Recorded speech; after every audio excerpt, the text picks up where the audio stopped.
Facultad de Medicina 2018. Este es el segundo año ya como médico. Y bueno, gracias por la invitación para hablarles un poco acerca de cohortes. ¿No? Bueno, yo presencialmente no he tenido la oportunidad de trabajar en un proyecto el cual involucre hacer algunas cohortes. Usualmente no son muy utilizadas, pero vamos a tratar de aprenderlo más en esta pequeña exposición. Los objetivos que tengo hoy día para esta reunión es principalmente poder describir cuáles son las características de un diseño de cohortes, ¿no? De un estudio que use una cohorte, explicar para qué son buenos, para qué no son tan buenos, describir cuáles son los principales sesgos y en cuáles en los diseños vamos a tener que tener mucho más cuidado para tratar de evitarlos, ya que sabemos que cuanto más sesgos tenga una producción científica que nosotros hagamos, es menos confiable esa información, y siempre además te vas a quedar con la duda, y es algo que me ha pasado a lo largo que hemos ido estableciendo proyectos, es qué hubiera pasado si esto lo hubiera medido bien. ¿Qué habría pasado si es que esto lo habría hecho de tal forma? ¿Qué habría pasado si es que en verdad habría preguntado las cosas como son? O tal vez en verdad he clasificado mal porque pensaba que esa era la enfermedad. Entonces, siempre tenemos que estar muy acuiciosos de tratar de identificar cuáles son los sesgos en todos los proyectos que nosotros armemos. Y por último, describir brevemente los análisis que se pueden hacer a través de este tipo de estudio. Entonces, comencemos con qué es una cohorte. Nos vamos ubicando, sé que esto ya es un repaso y han estado viendo anteriormente los demás estudios observacionales, y digamos que dentro de los observacionales nos encontramos como la máxima expresión, ¿no? Es un estudio observacional, ya quedamos, porque por más de que tiendan a confundirse o que la pregunta les quiera confundir con un ensayo clínico, porque ambos están evaluando a través del tiempo qué pasa según algo que está pasando, siempre, si ya pusieron la mano, ya le dieron tal fármaco, ya hicieron tal cosa, ya le hicieron una terapia, ya le hicieron, o sea, tú ya interveniste en el proyecto, deja de ser automáticamente un observacional para convertirse en cualquier cosa menos observacional. Observación es con lo que solo tú ves, cuantificas, mides y analizas. Entonces, vamos con los estudios. Es un estudio observacional, ya quedamos, es longitudinal. ¿Por qué? Porque a través del tiempo se le hace un seguimiento. Más adelante vamos a ver que no necesariamente activamente tú vas a hacer el seguimiento, lo puedes hacer pasivamente, puedes recopilar información del pasado, pero tú estás haciéndolo a través del tiempo. Y solo por ese detalle ya es longitudinal y no es transversal, que vendría a ser de un punto fijo. Y es un estudio de incidencia, ¿por qué? Porque en los transversales nosotros vemos prevalencias, o sea, en el transversal tú agarras un punto y dices, ahorita, ¿cuántos están enfermos? Entonces, ahí estás viendo prevalencia. En cambio, en un de cohorte, como tú los estás observando, ya sea que lo estás observando hacia el futuro o hacia el pasado, es a través de un tiempo. Vas a decir, ¿cuántos se enfermaron en todo ese seguimiento que tú tuviste? En todo ese año, en todos esos 10 años, en los 100 años que lo hayas seguido, ¿cuánto es lo que cuántas enfermedades han aparecido? Y entonces por eso ya no se cambia de prevalencia a incidencia. Y bueno, pueden ser descriptivos o analíticos dependiendo de cómo los diseñemos y dependiendo de qué es lo que nosotros vamos a tratar de asociar, ¿no? Si de repente solo vamos a describir, ejemplo, en los fumadores hubo más cáncer y en los no fumadores hubo menos cáncer. Eso lo puedes decir con una frecuencia, simplemente. Pero si tú ya quieres comprobar si en el grupo de fumadores, efectivamente, debido a esa causalidad de fumar, hay más cáncer, y esto es significativamente, esa palabra es muy importante, significativamente es mayor, eso ya es un análisis. Entonces eso ya se vuelve analítico. Entonces puede tener los dos fines, descriptivo o analítico. Con esto ya establecidos de dónde estamos en estos puntos de ensayo de estudios, pasemos a definir ahora sí qué es una cohorte. Una cohorte, en verdad lo que significa es un grupo de individuos, como podemos ver acá, un grupo de individuos, pero que este grupo de individuos comparte ciertas características, ¿no? Ejemplo, un grupo de trabajadores de alguna fábrica, un grupo de niños que nacieron en el mismo año, ustedes también son una cohorte. Todos los que ingresaron hace 4 años a la universidad, porque ustedes están en 4.º año, eso también es una cohorte. Todos comparten una característica en común y son más o menos una población homogénea, ¿no? Entonces, eso es una cohorte. Es muy importante que en esta cohorte nosotros hayamos excluido totalmente la enfermedad o el outcome final, el resultado que nosotros queremos aprovechar, ¿no? Por ejemplo, haciendo un ejemplo muy sencillo, si nosotros nos aseguramos, ¿no?, que ninguno de ustedes fue médico o tiene el diploma de ser médico al inicio, y nosotros vamos a ver a través del tiempo cuántos llegan a ser médicos, cuánto pasan todo el examen, y por ejemplo, unos estuvieron inscritos a la SONSEMH y los otros no estuvieron inscritos a la SONSEMH, ya nos estamos asegurando que al inicio el resultado no existió. Y eso es lo más importante de un estudio de cohortes, que tú armes la selección en base a la exposición, estar o no estar en la SONSEMH, en este caso, y termines verificando el resultado. ¿Cuántos se volvieron médicos y cuántos no se volvieron médicos? Entonces, pero siempre nos aseguramos que al inicio el resultado no exista y no haya duda de que exista. Entonces acá les coloqué por eso esta imagen, en la cual lo que estamos viendo es que tenemos una población que es homogénea, por eso todos son verdes, digámoslo así, y todos nos aseguramos de que están sanos, de que no tienen nada. Y así al final vemos en el tiempo, después de seguirlos, muy importante la flecha, si se graban este cuadro, hay muchas preguntas que ustedes ya lo van a poder hacer. Y siempre grábense imágenes o grábense detalles, cosas que son así totalmente verdadero o falso para un examen, ¿no? Si ya estoy en el tiempo, deja de ser transversal, y cosas así, porque en el examen siempre van a tender a maquillar un poco de repente la información para ver si ustedes entienden el dato importante, ¿no? La diferencia importante. Entonces, ya, estamos acá en este grupo, ¿no? Expuestos y no expuestos, y vamos a evaluar hacia el final cuántos generan o cuántos no generan la enfermedad, dependiendo, ¿no?, de la exposición o no exposición, y acá podemos ver los puntos rojos que se convierten exactamente en los enfermos. Siempre hay que considerar que hay información que tú la vas a tomar de base, ¿no? Por ejemplo, podemos tomar la edad de base, ¿no? Y entran con tanta edad, pueden entrar con tanta dirección, cosas por el estilo, pero esta información va a ir cambiando y va a ir variando en el tiempo. Por eso es que es una toma de información constante. De ahí pasamos a los tipos de cohorte. Los tipos de cohorte son 2, y esto era lo que a veces les mencionaba un poco, que puede traer un poco confusión de confundirte entre el caso y control, entre el ensayo clínico y muchas cosas, ¿no? Porque no todas las preguntas del examen van a decir, yo le di un fármaco que no sé qué. No, no todas, ¿no? Entonces, los prospectivos versus los retrospectivos. En los prospectivos nosotros identificamos a los participantes y luego les damos seguimiento y, o sea, hacia un futuro va a ocurrir recién la enfermedad. Como esto, tú estás seguro que al inicio no hubo enfermedad, le puedes decir, puedes establecer una relación temporal, que es el segundo punto que les he puesto acá. Puedes establecer que tu exposición fue la causa de la enfermedad porque estaba seguro que al inicio no había enfermedad. Por el otro lado tienes los retrospectivos. En los retrospectivos, lo que tú haces es que ya tienes los datos.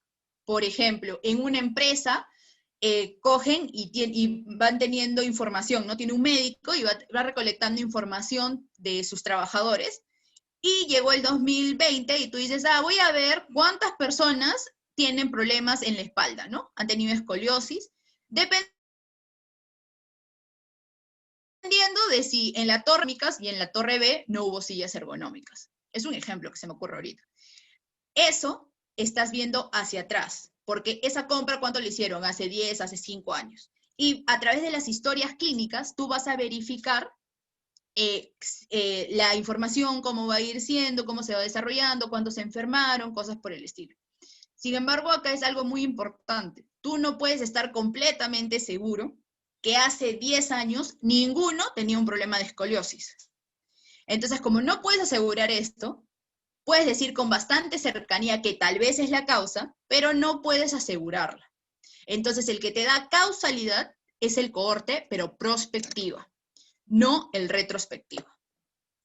Por otro lado, tenemos que los retrospectivos son económicos, porque en vez de, por ejemplo, si lo que quieres estudiar es cáncer, si haces una prospectiva, ¿cuántos años se va a demorar en suscitar un cáncer, no? Estamos hablando de décadas, ¿no? O como mínimo 5 años, cosas por el estilo, entonces es demasiado tiempo.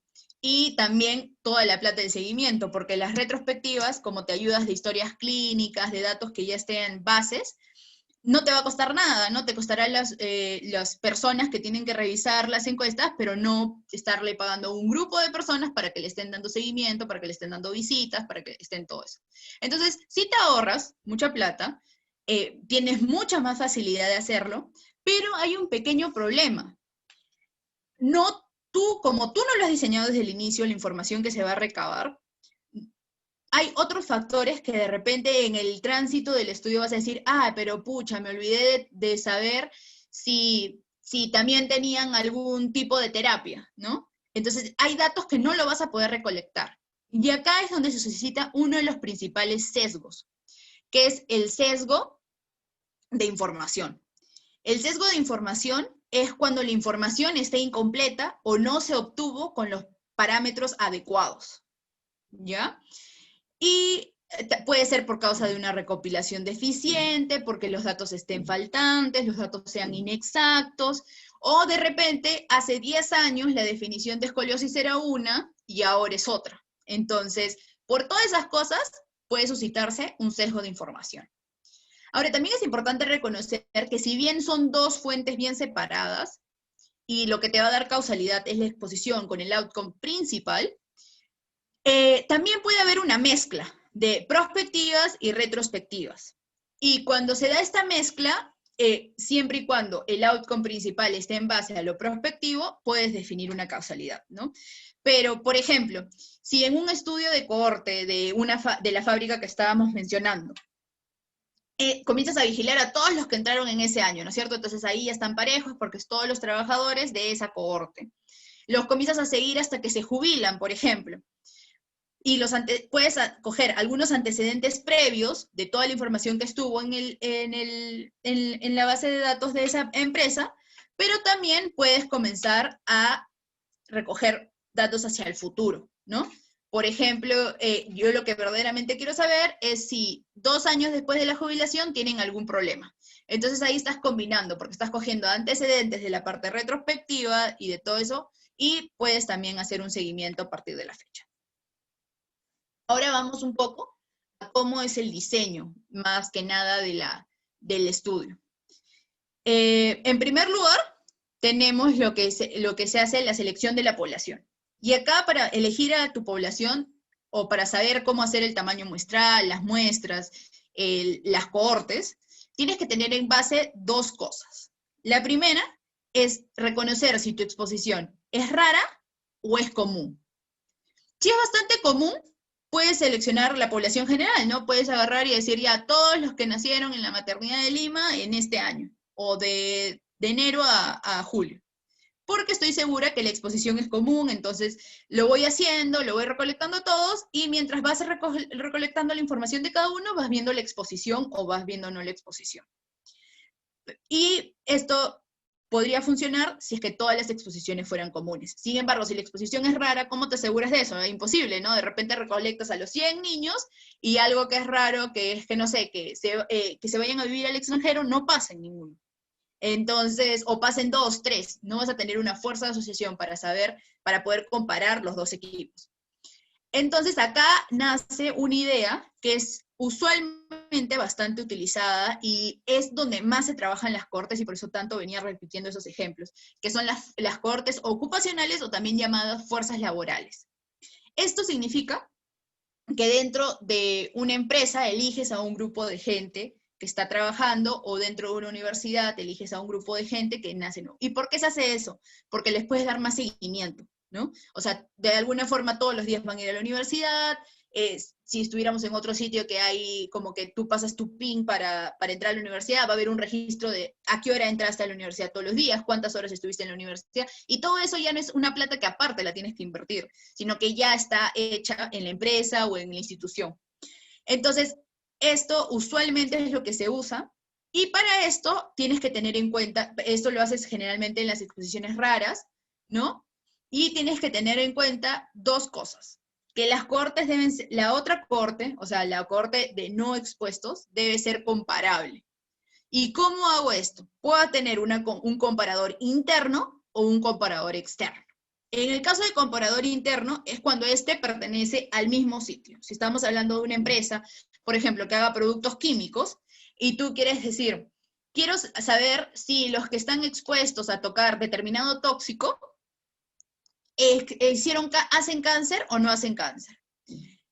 Entonces ahí agarras al grupo que justo trabaja en planta, que va a estar expuesto al químico, versus el grupo de gente que no trabaja en planta y va a ser gente que no está expuesta al químico. En ese caso, tienes un comparador interno y que es comparable la población, los dos son trabajadores. Pero ¿qué pasaría si digamos que la parte administrativa está dentro de la misma lugar de fábrica y no hay buena ventilación? Entonces, en verdad, al final todos están expuestos al químico. Ahí, ¿qué tendrías que hacer? Agarrar y hacer un comparador externo. Ya está bien. Este grupo es mi cohorte que va a estar expuesta porque está en tal químico, pero por otra parte, tengo a un comparador de la población general. Podría ser, no, disculpa, por otro lado tengo un comparador de otra, ¿no? De otra empresa. Y eso es un comparador externo, cuando ya no pertenece a la misma característica. ¿Y por qué me corregí con población general? Porque acá viene algo muy importante. ¿Por qué no puedes coger de comparador o por qué habría un sesgo de selección si es que coges un comparador externo que es de la población general? Porque usualmente, si estás comparando en este caso fuerza laboral, la gente que está en su casa y que no está trabajando es un poco más débil, tiene un poco más de deficiencias, de repente ya se jubiló y cosas por el estilo, que la gente que va a trabajar. Entonces, en ese sentido, se convierte en un problema. ¿Por qué? Porque las dos cohortes dejan de ser comparables, y ahí se está haciendo un sesgo de selección. Si tus dos cohortes, de los que están expuestos y los que no están expuestos, no son comparables, no funciona esto, porque ya hay demasiados confusores que hacen que no sea posible hacer un análisis comparativo de ambos. Esto puede ser una solución para las exposiciones que, digamos, son medianamente raras, pero las que son raras, lo que haces es seleccionarlos según esa rareza, ¿no? Entonces te demorarás más tiempo en tu enrolamiento, pero tendrás que elegir bien que los que van a entrar es los que pertenecen a ese grupo poblacional y que aparte tienen esa exposición específica que yo quiero, ¿no? En el caso que yo puse de los niños que nacen, específicamente los que son de padres de fuera, ¿no? Padres extranjeros. Y entonces primero llenas todos esos y ya tú sabiendo inicialmente quiénes van a exposición y quiénes no van a exposición, arrancas tu estudio. Ya habiendo terminado con la parte de cómo elegir tu población, vamos ahora a la parte de exposiciones. Las exposiciones tienen que ser medidas con precisión y coherencia. Y esto es muy importante porque si no tienes desde un inicio parámetros, ¿no? Por ejemplo, la exposición a rayos UV para que dé cáncer de piel. Tienes que tú ser muy minucioso de decir dónde va a ser esta exposición, por cuánto tiempo es esta exposición. Tiene que haber una precisión a la hora de medir tu exposición. Si se comete errores ahí, es lo que conocemos como sesgo de medición. Las exposiciones las puedes recopilar de todas las formas que en la mayoría de trabajos observacionales, en los transversales y en todo esto ya hemos visto, ¿no? Entrevistas, historias clínicas, exámenes médicos, pruebas de laboratorio, etc., etc. Las mismas formas de medirlo. Y lo más importante es que en la cohorte también tienes que tener puntos definidos de en qué momento vas a tener la información, ¿no?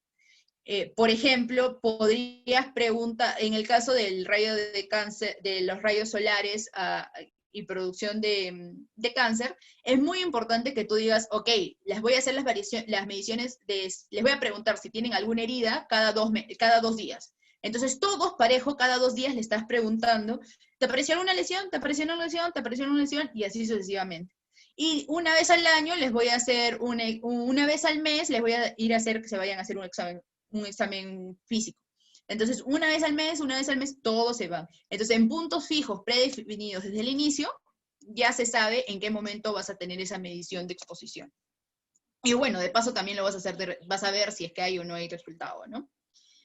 Finalmente, en la parte de seguimiento, ya hemos hablado un poco acerca de que puede ser años, pueden ser décadas, usualmente a veces cuando se usa para cáncer.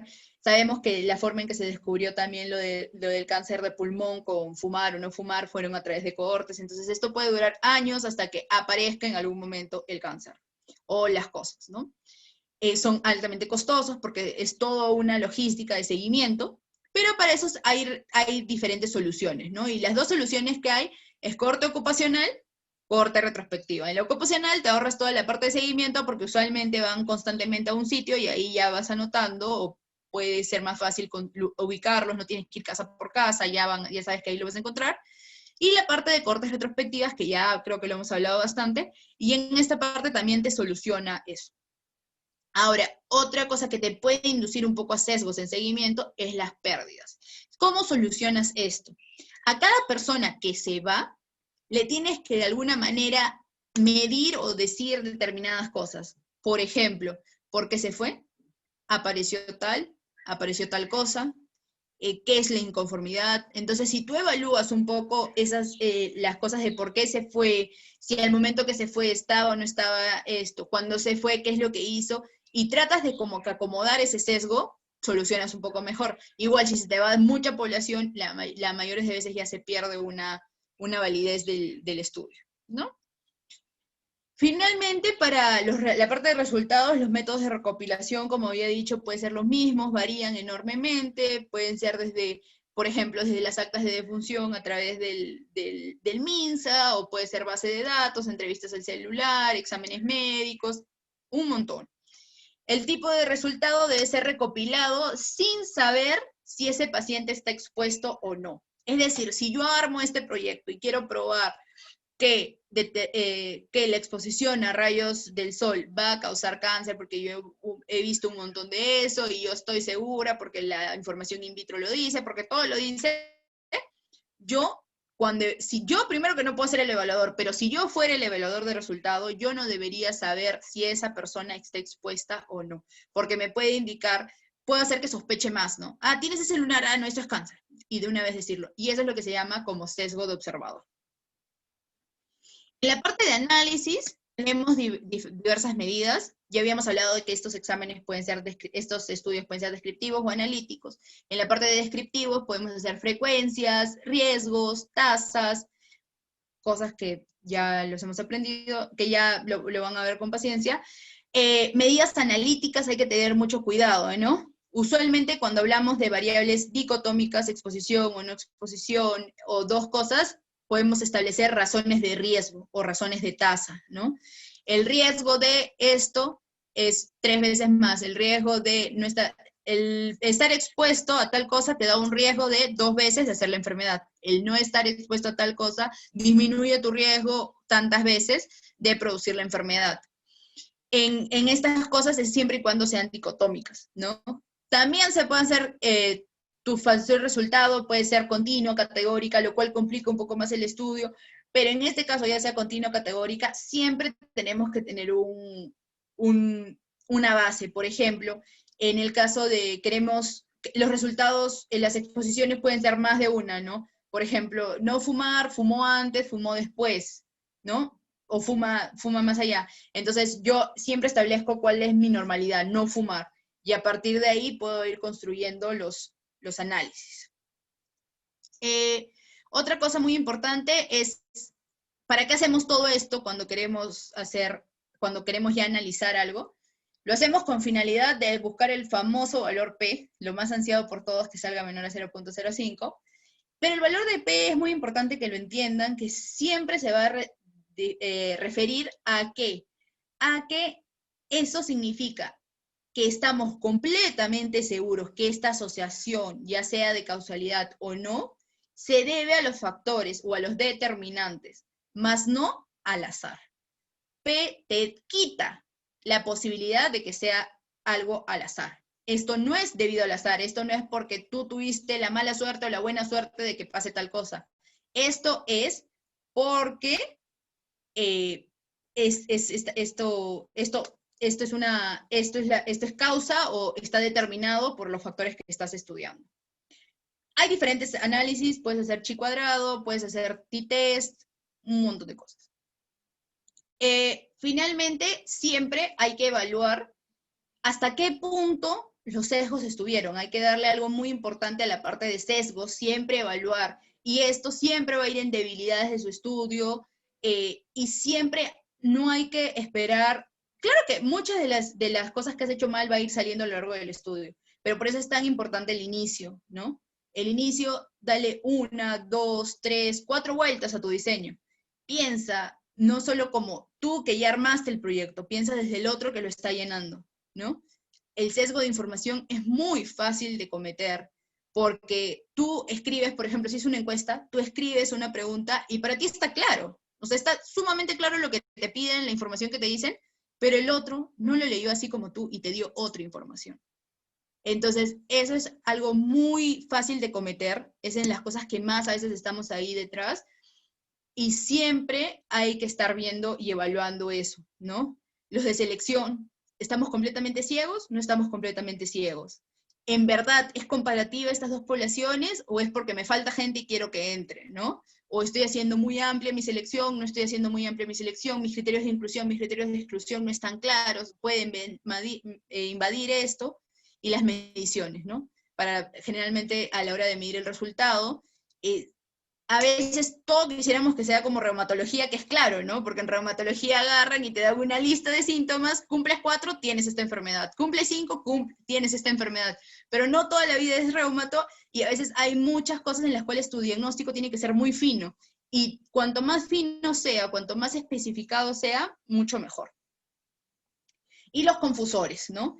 Siempre van a haber confusores. Eso yo creo que es algo muy poco probable de hacerlo, y es porque desde el hecho de que somos humanos y mil cosas, siempre cuando decimos una enfermedad, tiene muchas causas. Entonces siempre, como las cosas tienen muchas causas, siempre van a haber confusores. Pero lo más importante de los confusores es medirlos. Porque después, a través de análisis, tú puedes sacar todo tipo de confusores. Puedes, a través de unas fórmulas mágicas, puedes decir, quítale por favor la confusión de que de repente, no sé, de repente se me ocurre, que a veces que nos ha pasado mucho, ¿no?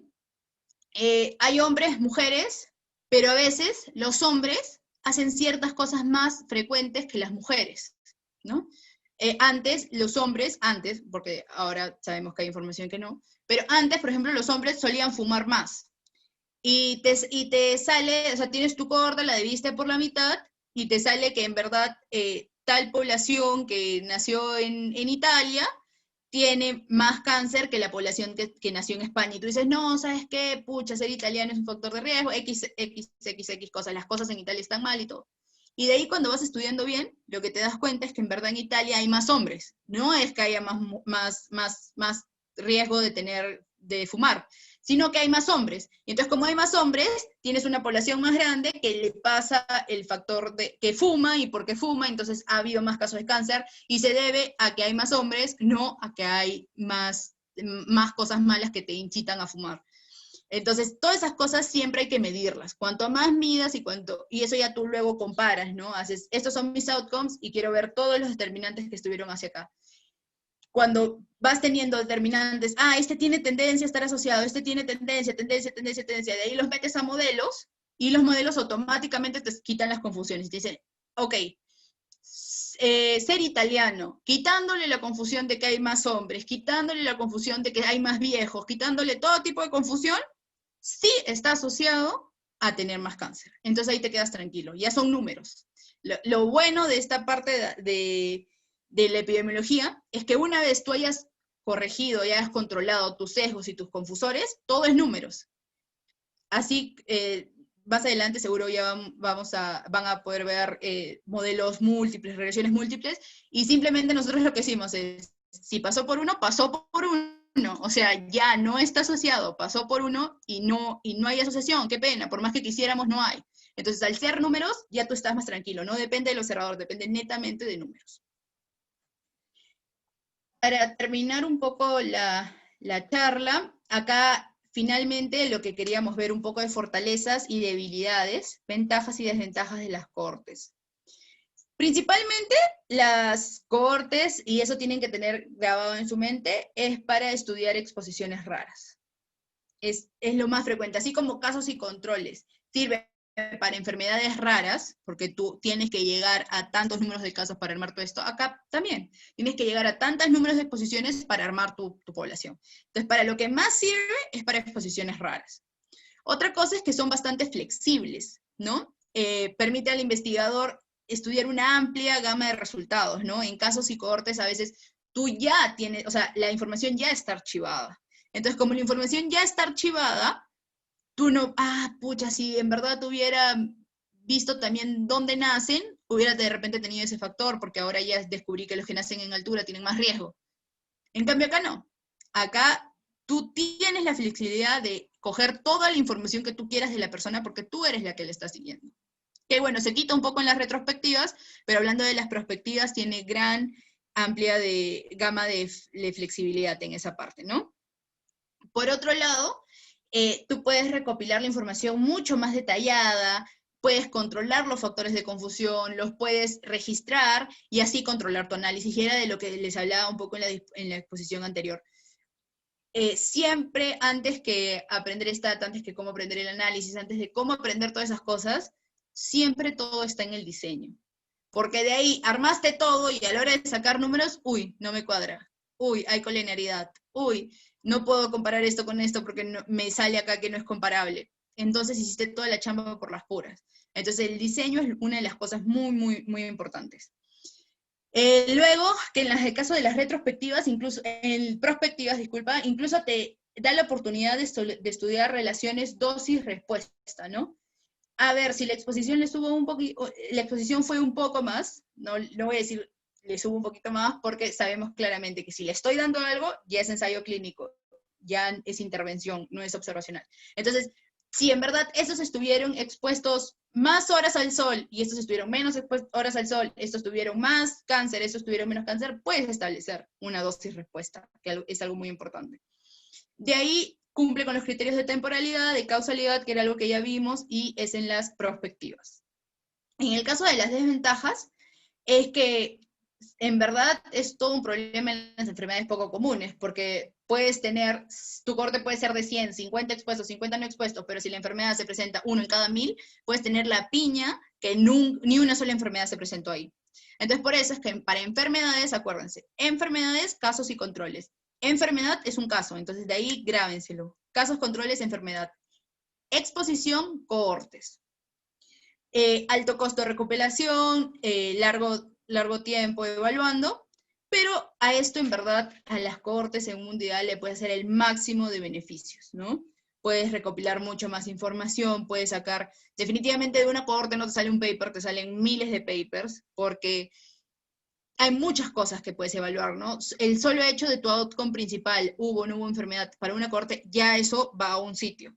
Pero de ahí describimos todos los factores que hubo en tal población, escribo todos los factores que hubo en otra población, ahí hay otro. Y por ahí, si ya estás haciendo el esfuerzo de hacer una cohorte, ay no, ¿por qué mejor también no evalúo esta otra cosa acá? Ahí tienes otro paper. Entonces ya si estás armando una cohorte, tú tienes que ir con la mira de no sacar uno o dos papers, sacar un montón de papers para poder de esta forma aprovechar al máximo este beneficio, ¿no? Y de esta forma le podemos sacar un poquito provecho y ser un poco más condescendientes y no que sea tan fea hacer una cohorte o tan difícil y malo. Finalmente, las conclusiones brevemente, más que conclusiones son dos cosas que yo creo que deben de tener muy grabadas en la mente.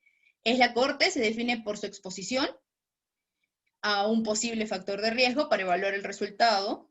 Si quieren aumentarle algún dato extra ahí, es que sirve para exposiciones raras, para exposiciones difíciles de encontrar. Y los estudios de cohorte se utilizan con mayor frecuencia cuando la enfermedad de interés es poco común o la exposición es, disculpa, la enfermedad es de interés común, o sea, en verdad me interesa estudiar esto, no que sea una enfermedad común, y la exposición es bastante rara, que era lo que justo les estaba mencionando.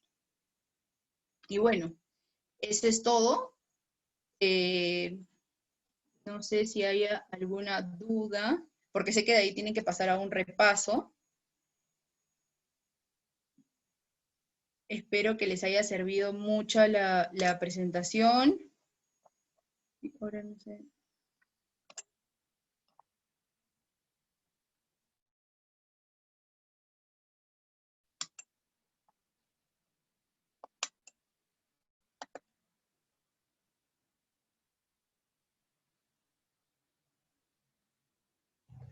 Doctora, hay un alumno que tiene la mano levantada. Me parece que tiene una pregunta. Puedes abrir tu micro, si no, Oscar, para que le preguntes directamente a la doctora. Porque no veo dónde están las manitos. Ok, no hay problema. Buenas tardes, doctora. Tiene una pregunta con respecto a cuál es el mejor diseño de estudio que se puede usar para determinar cuáles son los factores de riesgo y con respecto a una enfermedad. La causalidad como causalidad solo se ve en prospectivas, como causalidad. Ahora, si tú me hablas de factores de riesgo, quieres ver factores de riesgo netamente, o sea, quieres saber si está asociado o no está asociado, un transversal te podría ayudar perfectamente. Y es lo que generalmente se hace, ¿no? Usualmente se hacen transversales, tú mides todos los factores de riesgo que podrían interesarte. ¿Hay asociación? No hay asociación. ¿Hay asociación? No hay asociación. ¿Hay asociación? No hay asociación. Y así, con eso es un dato más que suficiente, porque usualmente hay muchas cosas que son lógicas, ¿no? Por ejemplo, fumar y cáncer, no vas a decir que el cáncer de pulmón apareció antes porque ya lo tenía desde que nació y el fumar lo tiene después, ¿no? O sea, es como que poco lógico que tú digas eso. Sin embargo, si tú haces un transversal, lo haces a través de una encuesta, oye, fumaste, no fumaste, tienes cáncer, no tienes cáncer, tú solo puedes decir que fumar está asociado a tener cáncer, si no has hecho una corte. Si has hecho una corte, ya puedes decir, fumar causa cáncer. Entonces, en eso que va a ser muchas de las preguntas de su examen, tienen que tener mucho cuidado. Un transversal nunca te va a dar causalidad, solo te da asociación. Y en caso bueno, vale la redundancia, un caso sin controles con respecto a un cortes, ¿cuál es más preciso para esos valores? O el cortes. Tengo entendido de que tiene mayor nivel de evidencia el cortes que un caso. El corte tiene, por eso justo comenzaba con la parte de en observacionales es lo máximo. Y después ya nos pasamos a los intervención, en los que hay intervención, a los de intervención, y viene a ser un ensayo clínico, que es lo máximo que tenemos. En el caso de las cohortes, te da causalidad. El caso clínico te da también asociación. El caso sin controles también te da asociación, te da a través de un OR, ¿no? Que es el odds ratio, pero también es una asociación, puedes decir tantos riesgos, pero no puedes decir que es una causa, por el mismo hecho que tú no balanceaste primero, o sea, la temporalidad, ¿no? Primero ocurrió la exposición y luego ocurrió la enfermedad. O sea, como no has evaluado eso, como no has tenido en la cohorte les dije que era muy importante que al inicio de tu cohorte evalúes, hagas el screening total. Nadie de estos tiene este resultado. Absolutamente nadie está enfermo. Entonces, ahí es, digamos, por ahí digamos, el detallito de que no puedes decir causa. Sin embargo, como te di el ejemplo de fumar y tener cáncer de pulmón, podemos decir en la conversación común de que sí es una causa, efectivamente, ¿no? Porque el cáncer no lo va a tener desde que nació. Pero hay otras cosas que no son tan evidentes, que no puedes decir eso, ¿no? No puedes decir pasó o no pasó. Sin embargo, el caso de control también tiene alta evidencia, ¿no? Es también grande, pero la Corte le va a ganar, le va a tener más poder para determinar algo, ¿no? Gracias. Creo que hay otra persona. Sí, Fernando. Sí, ¿qué tal? Buenas tardes. Una pregunta. Yo quería saber la diferencia entre un de cohortes retrospectivo con un casos y controles. Ya, casos y controles, tú separas por caso. por enfermedad. Entonces lo que tú vas a tener es una frecuencia en estos enfermos. En todos estos enfermos, yo tuve tantos que fumaron, tantos que no fumaron. Tuve tantos que comieron nitratos, tantos que no comieron nitratos. En los sanos tuve tantos que comieron nitratos, tantos que no comieron nitratos. O sea, la exposición está en cada uno, ¿no es cierto? En cohortes retrospectivas, la exposición es lo primero que se divide. Tú sabes, en la exposición hubieron tantos enfermos, hubieron tantos sanos. En la exposición tuvieron tantos enfermos y tantos sanos. Acuérdate que en una cohorte, por más que sea retrospectiva, la persona que analiza debe ser ciega a esto. O sea, la persona que analiza, que dice, este efectivamente sí tiene esta enfermedad, este efectivamente sí tiene este resultado, debe ser ciego a la exposición, ¿no? Mientras que el que en casos y controles es al revés, ¿no? Para la definición de factor de riesgo, digamos que debería ser ciego al resultado, a la enfermedad, ¿no? Las evaluaciones son, uno ve exactamente por enfermedad, y por eso que cuando la enfermedad es rara te sirve más, el caso y control, y el otro ve la exposición, y por eso te sirve más cuando es la exposición rara, que es el cohorte. Gracias. Una pregunta más. Yo quería saber, yo he visto varios como trabajos de tesis que son como factores asociados, por ejemplo, al desarrollo de cáncer de cuello uterino. Entonces, en esos casos, ¿qué cosas están, qué estudios de estos serían mejores? Yo, o sea, en su metodología veo que hacen como un estudio de cohortes, pero hay que están buscando una asociación o una causalidad. Si es una cohorte, lo que están buscando es una, o sea, creo que por ahí va la confusión. La causalidad es una asociación, ¿no es cierto? Porque está asociado. Pero la diferencia es que tú tienes la seguridad que la exposición fue primero y la enfermedad fue después. Entonces es causa de eso.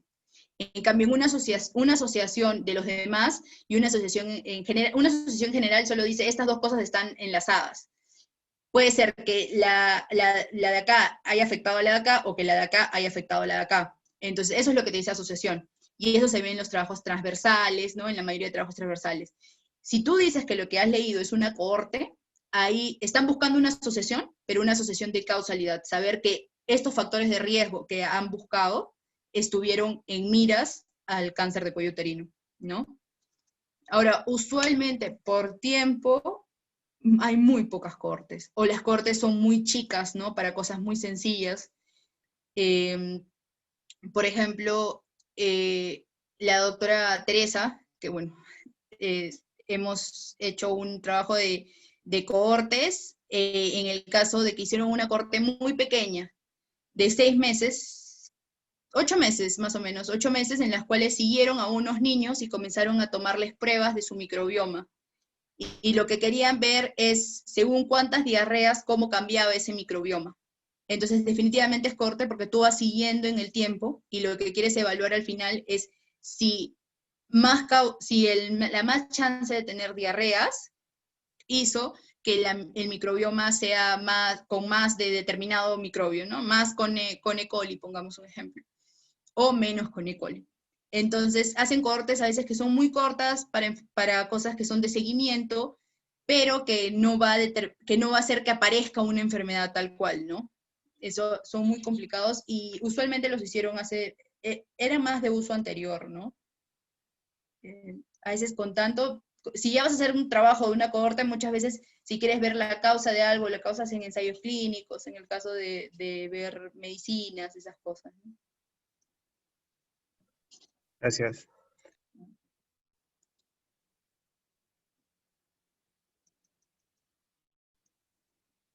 Bueno, creo que si no hay otra duda, Muchas eso es gracias, todo. Muchas doctora, gracias por por su tiempo, su aceptar, invitación. sí, en especial con tan poca anticipación. Muchas gracias por darnos este repaso. Sí, no hay problema. Cuando gusten.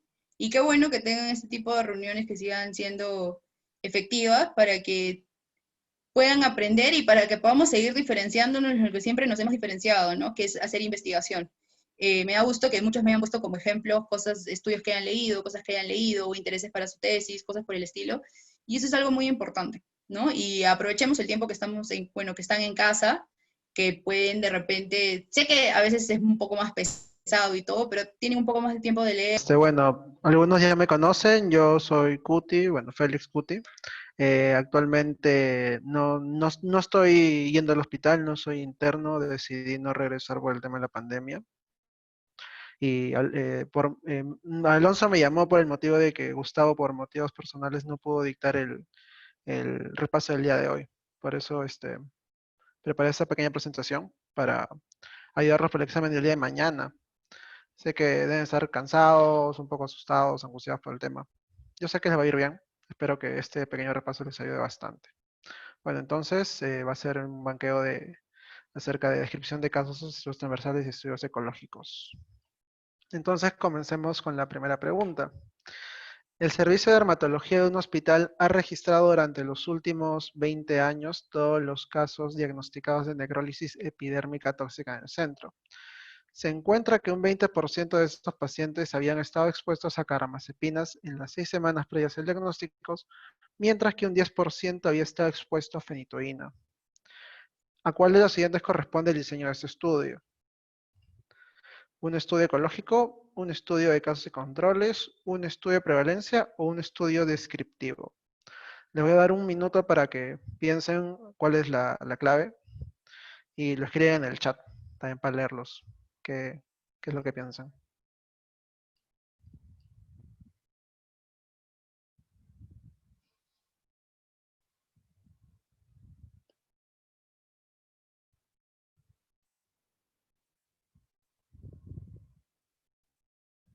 Ya va uno. Vamos chicos, escriban, no hay problema. Yo estoy leyendo. Ya. Ahora un minuto más.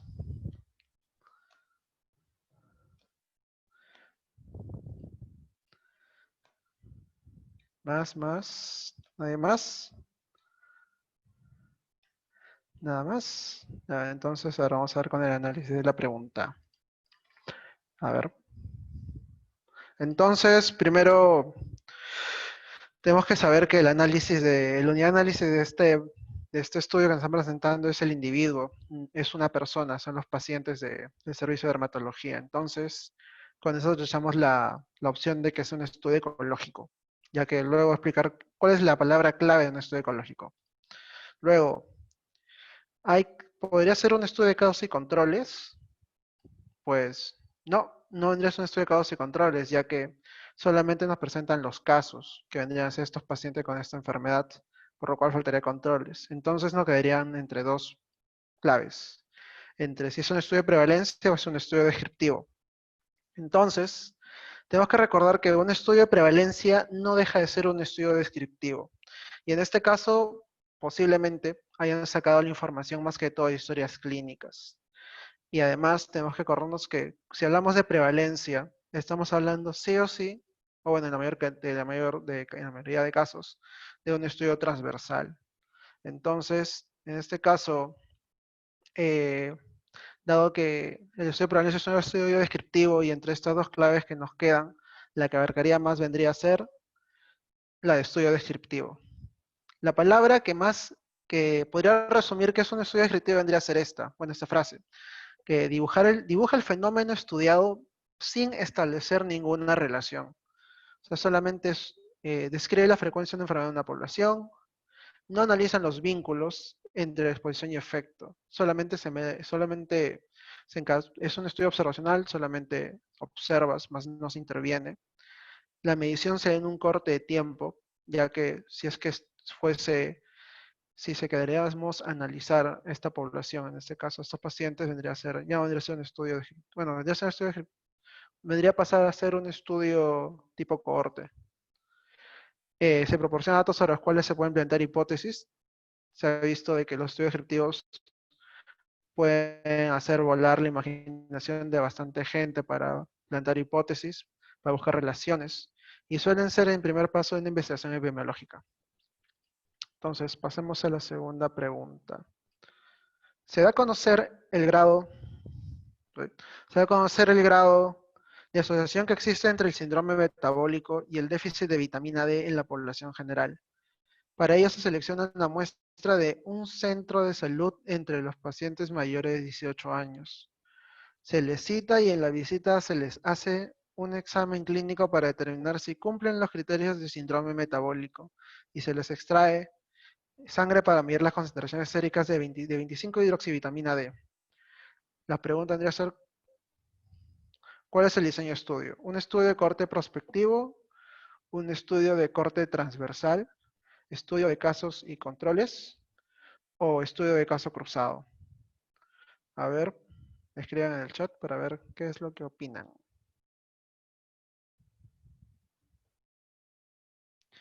Ya, a ver.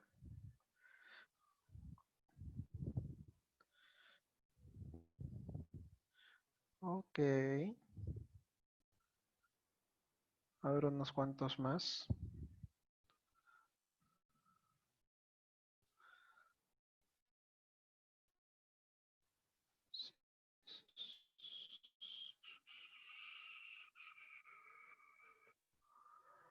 A ver un minuto más.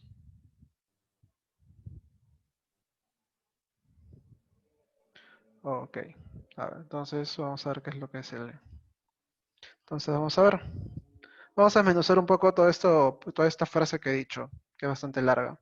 Entonces, tenemos que saber si hay intervención. Hubo intervención en este caso y se ha experimentado con los participantes o solamente se ha visto el hecho de que quieren relacionar la concentración de vitamina con el tema del síndrome metabólico.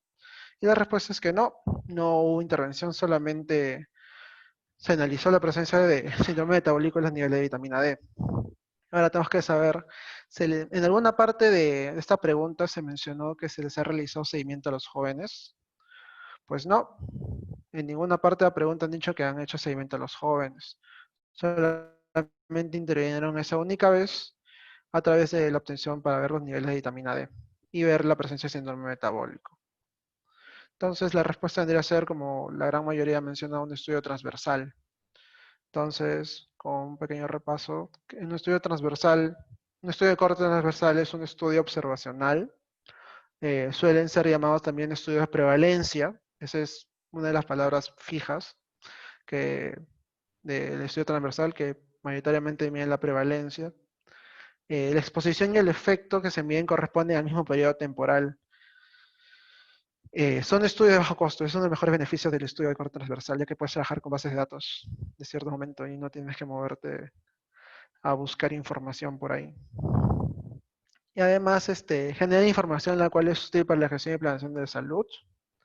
Pero acá hay un tema bastante importante que pude ver de su clase que menciona la doctora, del tema de la ambigüedad del buey y la gallina, que es el tema de la ambigüedad temporal, que es en sí, por lo regular no se establece la relación causal, no sabemos, por ejemplo, pues no se sabe si presenta primero la causa o el efecto, ya que ambos se miden de manera simultánea, como el ejemplo que dio su profesora en clase del tema de enfermedad cardiovascular y hacer ejercicio, y actividad física, que mencionó de que no se sabe si es que, o sea, no, o sea, actualmente sí ya sabemos, pero imaginemos en el supuesto de que no se supiera, si es que la enfermedad cardiovascular impide que se realice actividad física o la falta de actividad física eh, va a causar la enfermedad cardiovascular.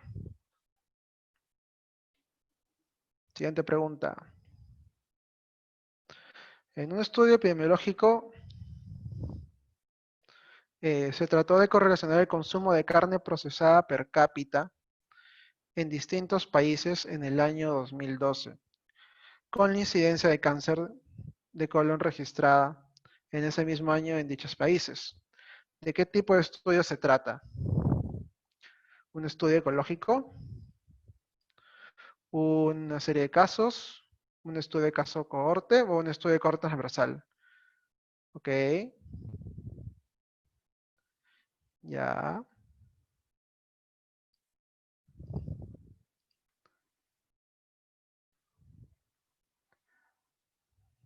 Ujú. Ok, un minuto más.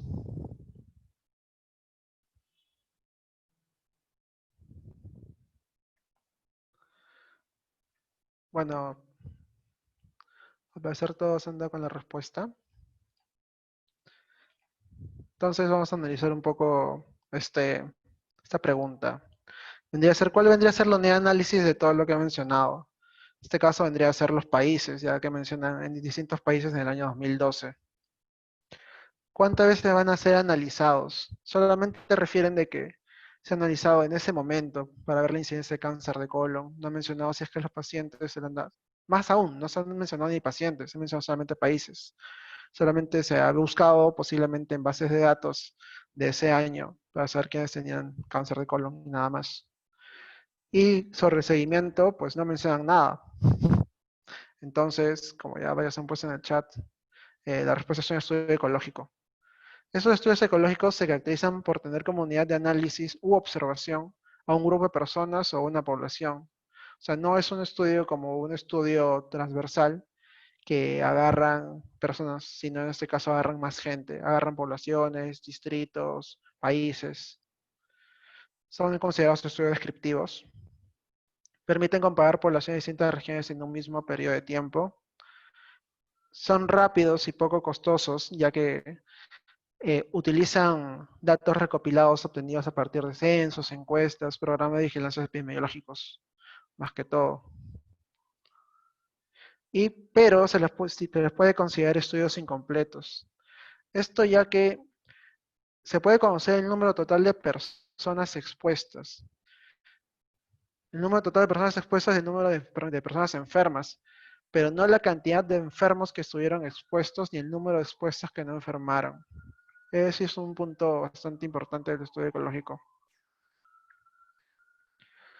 Entonces, a partir de esta pregunta, una pregunta para reforzar, ¿cuál es la característica definitoria de un estudio ecológico? Es un estudio que mide el impacto de los individuos en la Tierra, se enfoca en responder preguntas sobre el medio ambiente. El estudio consiste en comparar grupos con diferentes estructuras genéticas. Es un diseño experimental sin similitudes con estudios observacionales. O la unidad de estudio es una población o grupo en lugar de un individuo.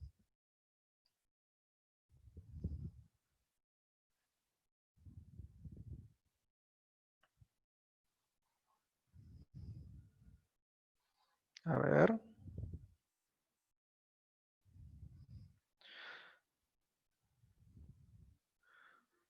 Pues sí. Como varios en el chat están diciendo, la respuesta correcta vendría a ser la clave. La unidad de estudios es una población o grupo en lugar de un individuo, que es lo que marca el estudio ecológico, que es lo más importante.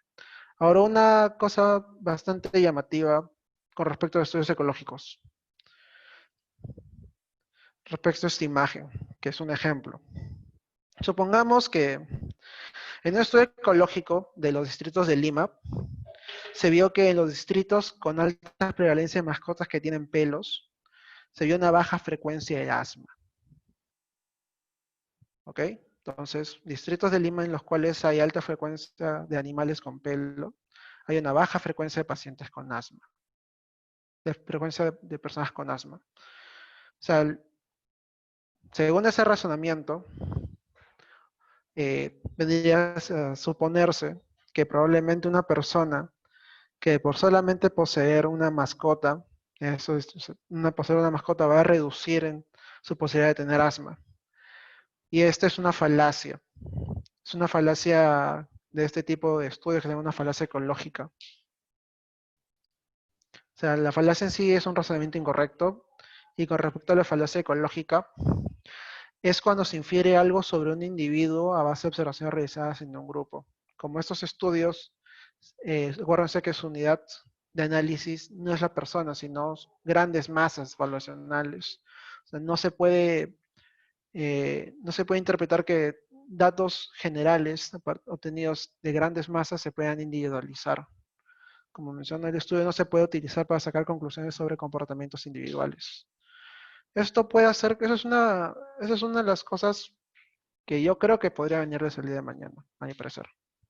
Entonces, ya a partir de esto, una pregunta. ¿Cuál de los siguientes es un ejemplo de la falacia ecológica.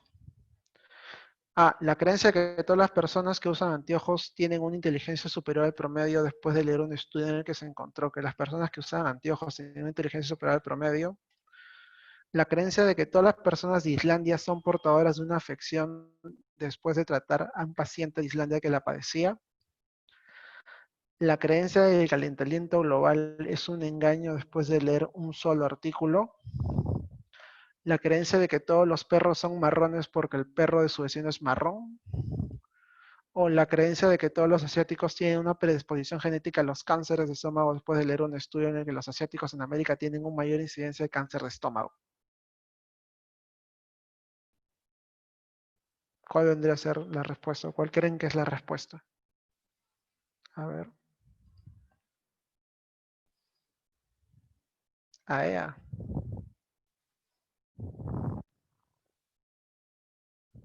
Algunos dicen A, algunos dicen B.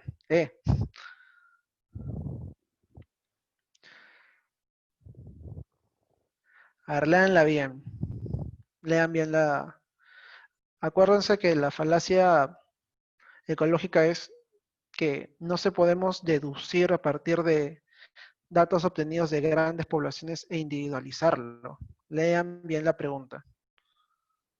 Leanla bien.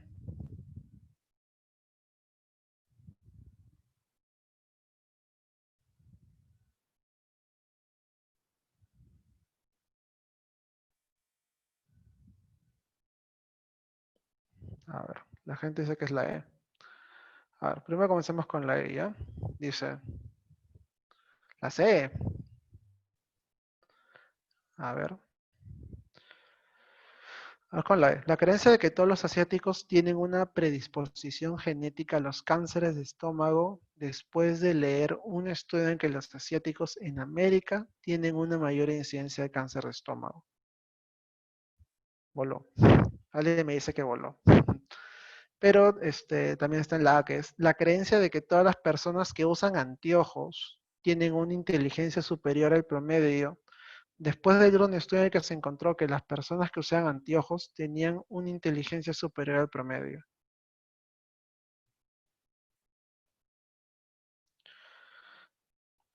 Ujú.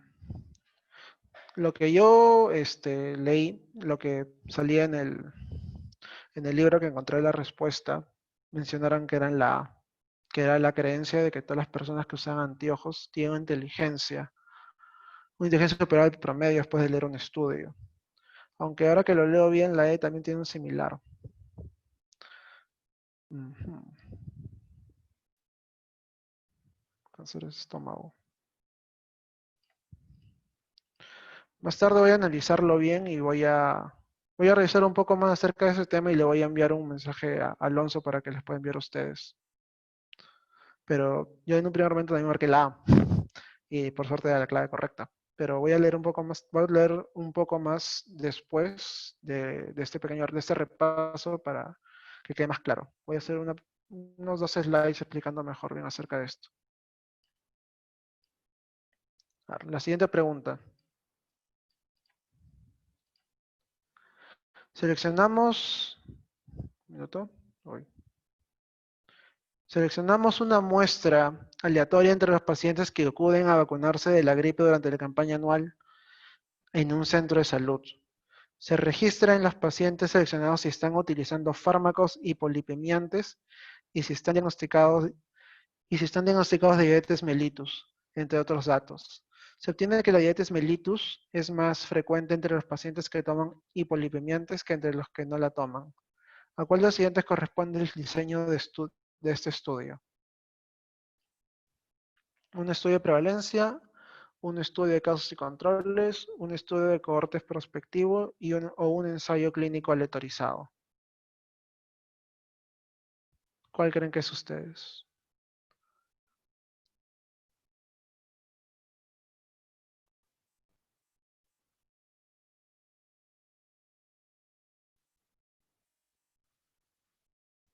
Díganlo en el chat.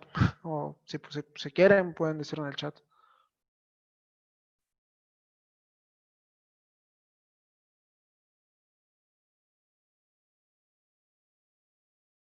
Ok.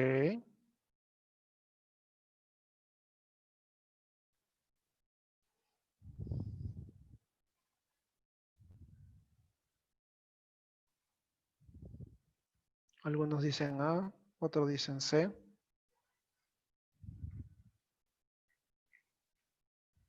Un minuto más.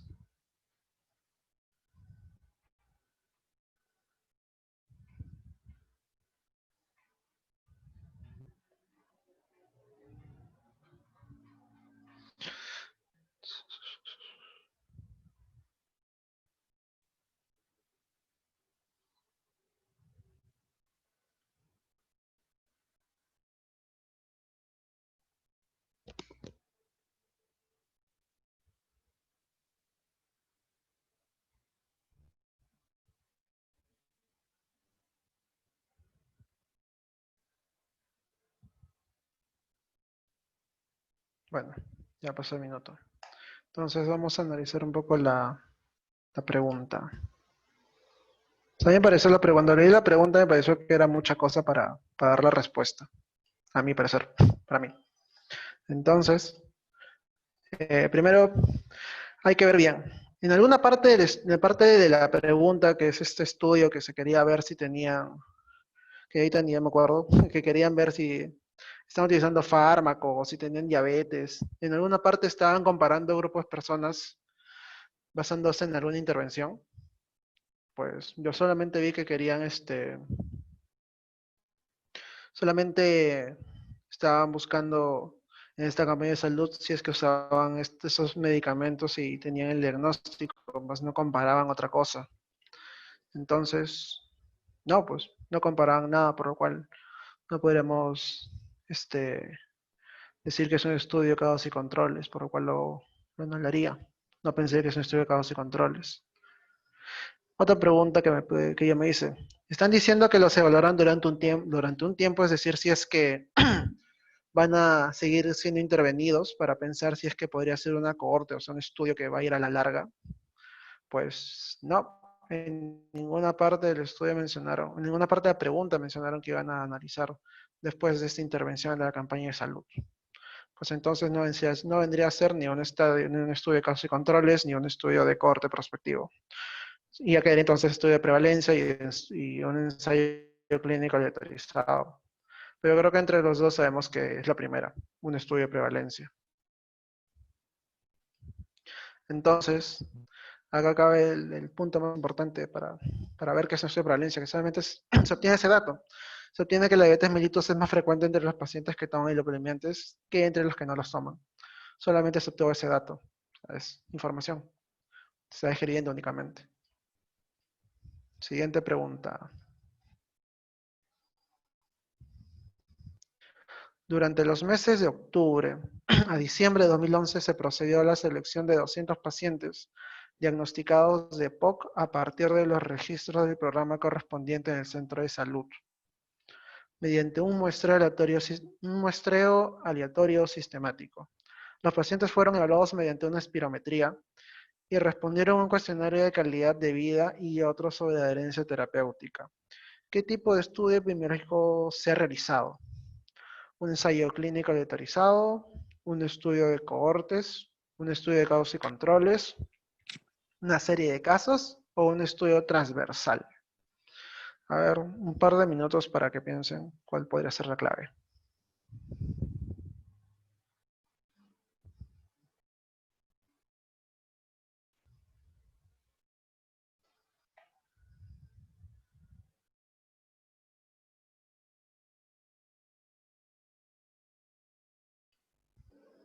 Ok, va uno.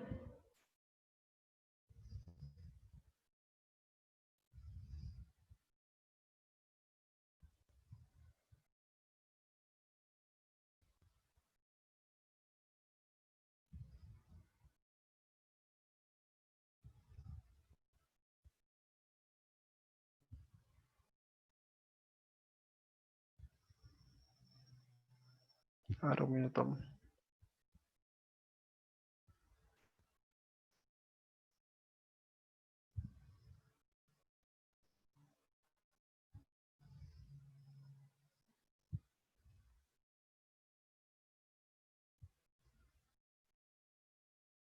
Ok, ya pasó el minuto. Entonces vamos a analizar un poco la pregunta. Mencionan que se hará seguimiento a los pacientes, a estos pacientes diagnosticados en EPOC en alguna parte. Aparte del hecho de que se les evaluó por medio de la espirometría y ese cuestionario de calidad, solamente esa vez no mencionan nada. No mencionan que se van a seguir, si van a seguir con tomografías, o van a tomar placas, o van a ver si van a realizar espirometrías posteriores. Entonces, no, solamente están observando.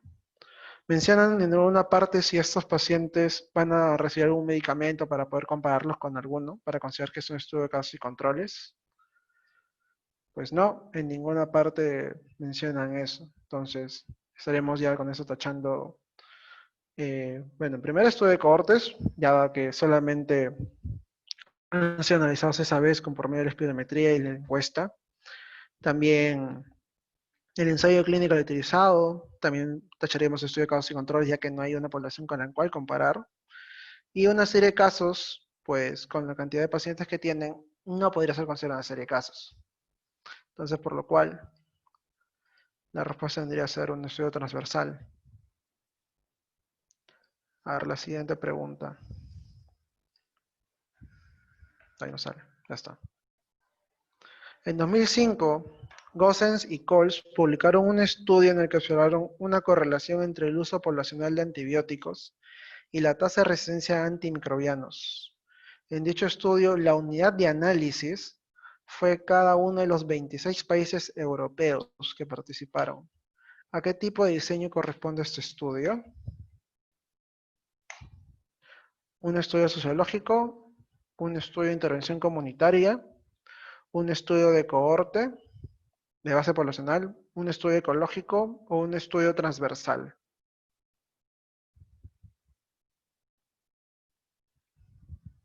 A ver, un minuto para que puedan escribirlo en el chat.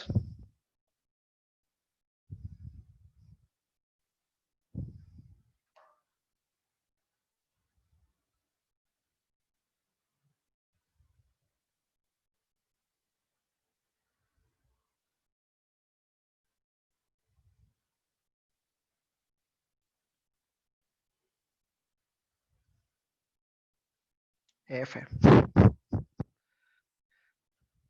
Yo creo que sé que puso F, por favor, votenlo. Y todavía tiene cargo en su sencha. Yo creo que van. Ya bueno. Entonces ya como varios han dicho.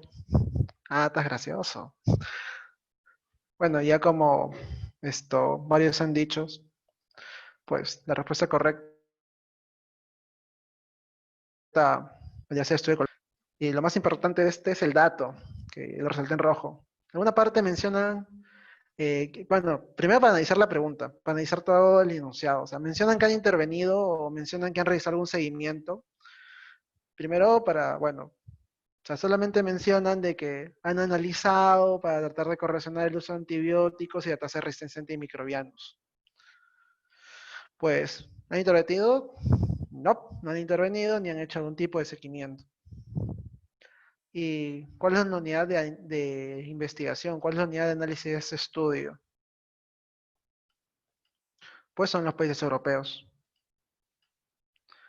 Entonces la respuesta es el estudio ecológico. Para hacer resaltar bastante, ya creo que dos preguntas han pasado esa parte del estudio ecológico, más que todo va a analizar poblaciones bastante grandes. O sea, si se han dado cuenta, la clave para sacar estudio ecológico sí o sí era o países o distritos, más que todo países, no sé, tienen cierto fetiche con los países. Bueno, la siguiente pregunta. Para analizar la posible relación entre la contaminación ambiental y un tipo de alergia, se han medido los niveles medios de contaminación y la tasa de incidencia de dicha alergia en el último año en 250 ciudades europeas. Se encontró una correlación positiva entre los niveles medios de contaminación y la tasa de incidencia de alergia estudiada. El diseño de estudio es estudio transversal o de corte, estudio de cohortes, estudio de casos y controles, estudio experimental o estudio ecológico. A ver, un par de minutos para que analicen la pregunta.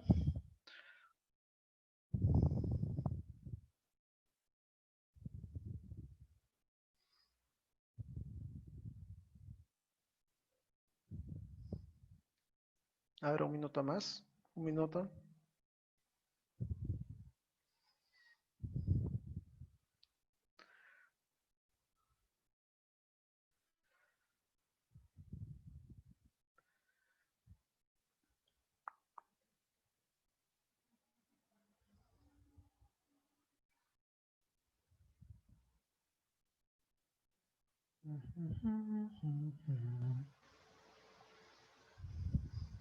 Ya bueno, parece que ya ahora se da la respuesta.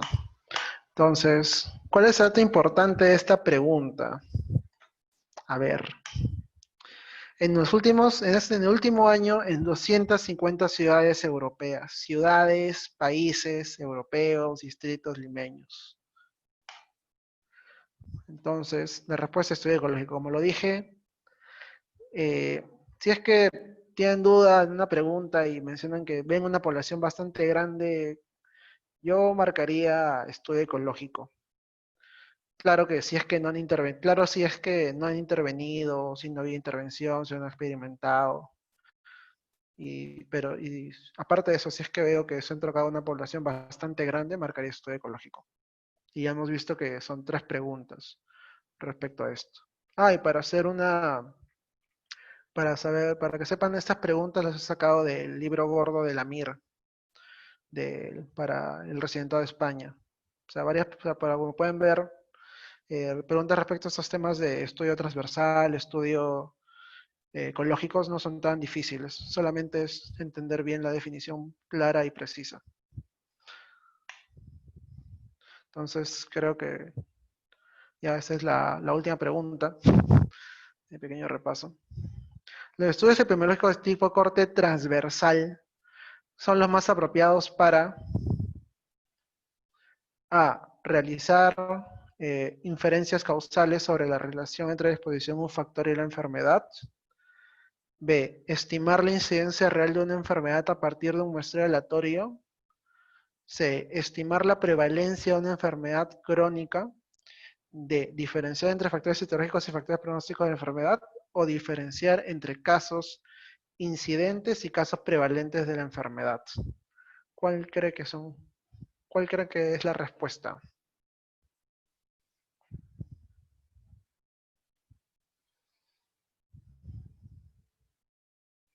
A ver, un minuto para que escriban su respuesta en el chat grupal.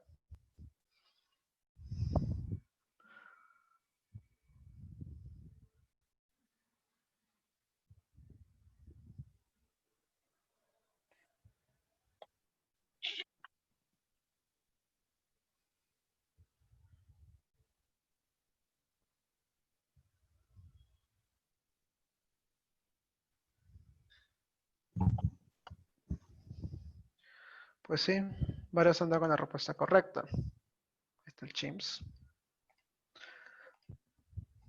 Ahí no carga. O sea, esa palabra clave que también mencionaron en su clase, como también en varios libros, artículos, PDFs de internet, artículos, de que esa palabra de estudios transversales siempre va de la mano con una palabra, porque un estudio transversal siempre se te va a venir a la mente una palabra, que es la palabra que es la clave.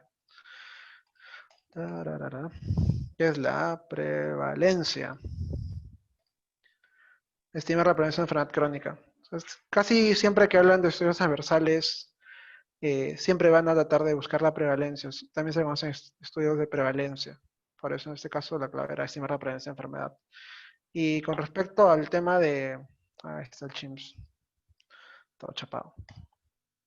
Que así va a estar mañana para el examen respecto a este tema. Con fe le viene alguna pregunta. Y respecto a reportes de caso, bueno, no encontré ninguna pregunta respecto a reporte de caso, pero son cosas bastante puntuales que también su clase la mencionó la doctora. Que más que todo son presentaciones detalladas de un caso individual. Es el único medio para describir hallazgos clínicos raros, que en algunas veces, como mencionó en su clase la doctora, se hizo el primer reporte de caso, si no me equivoco, en el norte del país, cuando vino la epidemia de cólera acá en la década del 90. Y así se conoció el cólera acá por medio de una embarcación china que llegó.